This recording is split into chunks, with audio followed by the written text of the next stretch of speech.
사랑하는 새벽나라 친구 여러분 안녕하세요. 여러분들과 함께 토요일 말씀을 묵상할 노희태 목사입니다.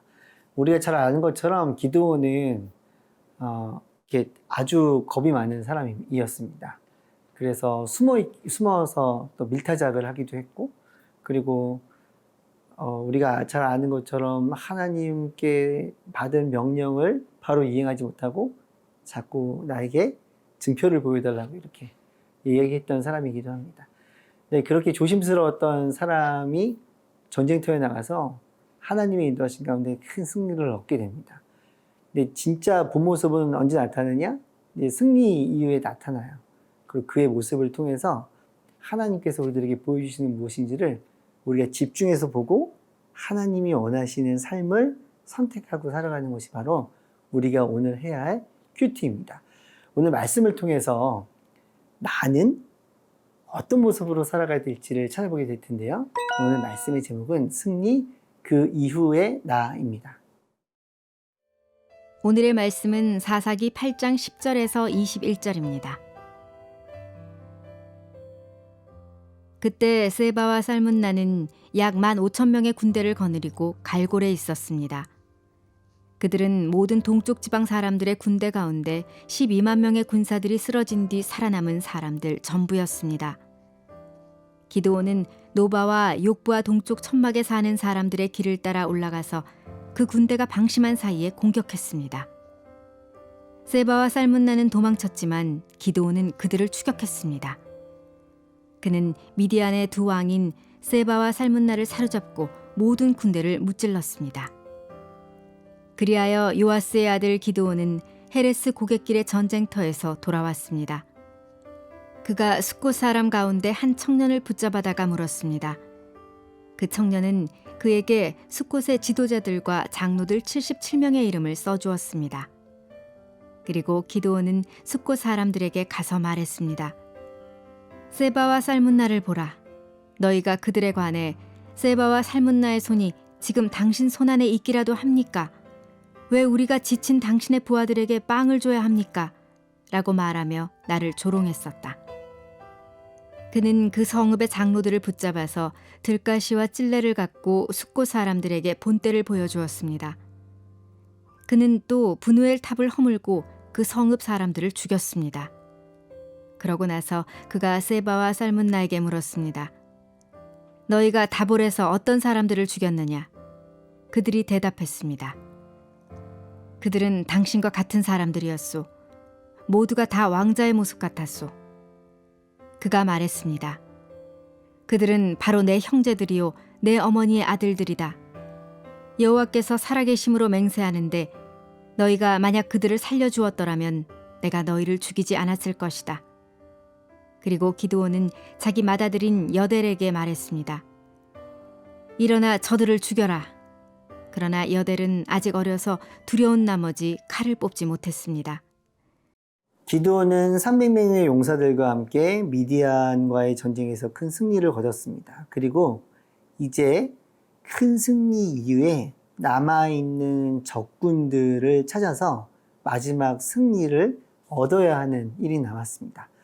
첫 번째, 어떻게 그가 그 일을 감당했는지 말씀을 통해서 볼 텐데요. 바로 10절 말씀입니다. 그때 세바와 살문나는 약 1만 5천 명의 군대를 거느리고 갈골에 있었습니다. 그들은 모든 동쪽 지방 사람들의 군대 가운데 12만 명의 군사들이 쓰러진 뒤 살아남은 사람들 전부였습니다. 12만 명 중에 살아남은 사람이 1만 5천 명 정도 됩니다. 물론 미디안의 왕이었던 세바와 살문나 역시 살아 있었습니다. 과거의 전쟁에 보면 왕을 붙잡아야만 진짜 승리를 얻을 수가 있는 겁니다. 생각해 볼 수 있잖아요. 이미 12만 명 중에 다 죽고 1만 5천 명만 남은 겁니다. 그 12만 빼기 1만 5천 명. 그러면 이제 죽은 사람 숫자가 나오는 거예요. 여러분들이 계산을 해보시면 될 것 같아요. 큰 승리 거뒀습니다. 그러면 여기서 전쟁을 멈출 수도 있다라고 생각할 수 있어요. 이미 우리는 전쟁을 승리한 거다. 그들은 겁을 먹었을 것이다. 그들은 더 이상 우리를 공격하지 못할 것이다. 라고 생각할 수 있잖아요. 그런데 기드온은 그렇게 하지 않았습니다. 자, 보세요. 남아있는 사람이 1만 5천 명입니다. 근데 기드온의 병사들은 여전히 300명이에요. 그러니까 가서 싸운다는 거는 엄청나게 두려운 겁니다. 그래서 만약에 자기 합리화를 한다면 이미 우리는 전쟁에서 승리한 것이니 우리는 더 이상 할 필요가 없어 라고 말할 수도 있었을 거예요. 하지만 기드온은 그렇게 하지 않았다는 것입니다. 마지막까지 가서 최선을 다해 승리를 쟁취했다는 거예요. 이것을 우리가 영적으로 어떻게 해석할 수 있을까요?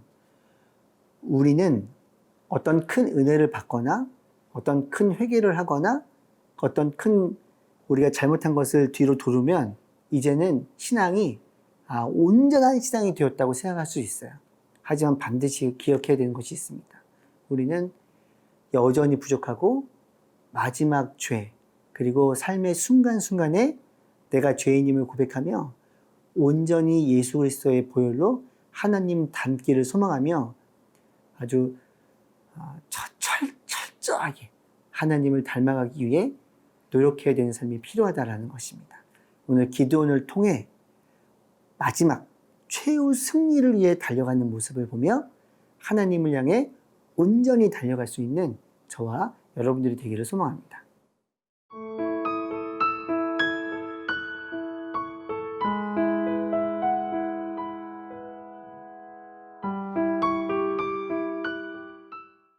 마지막까지 하나님의 이름으로 여호와의 이름으로 기드온은 승리를 쟁취하게 됩니다.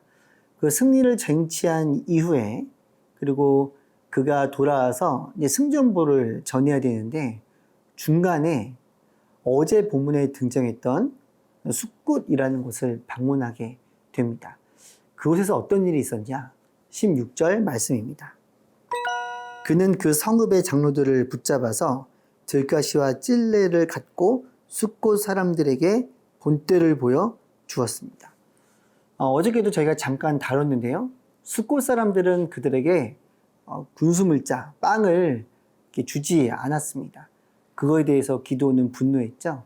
전쟁을 이고 난 이후에 돌아오다가 다시 그곳을 방문하게 됩니다. 그러고는 그들을 저주하며 말했던 것처럼 들가시와 찔레로 그들에게 본때를 보여줬다고 합니다.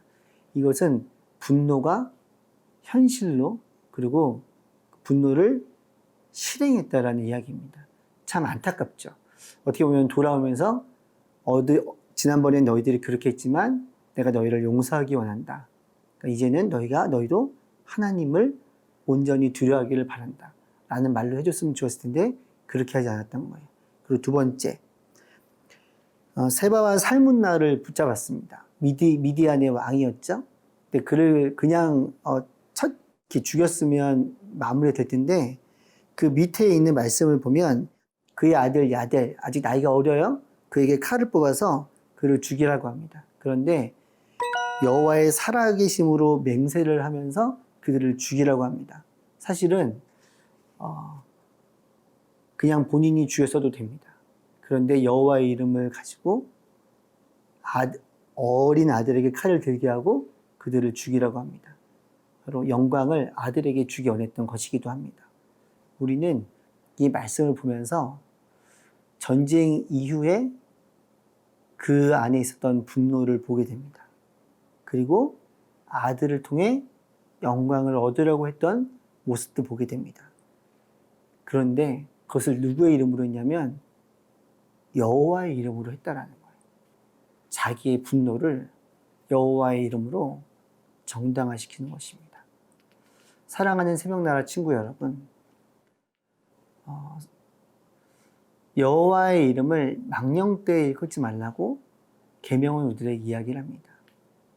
나의 영광을 위해 여호와의 이름을 이용해 먹지 말라고 하나님은 우리에게 계명으로 주셨습니다. 근데 지금 기드온은 큰 전쟁 이후에 아쉽게도 여호와의 이름을 자기 합리화로 이용하고 있습니다. 나의 영광을 위해서 혹시 여호와의 이름을 사용하고 있지는 않나요?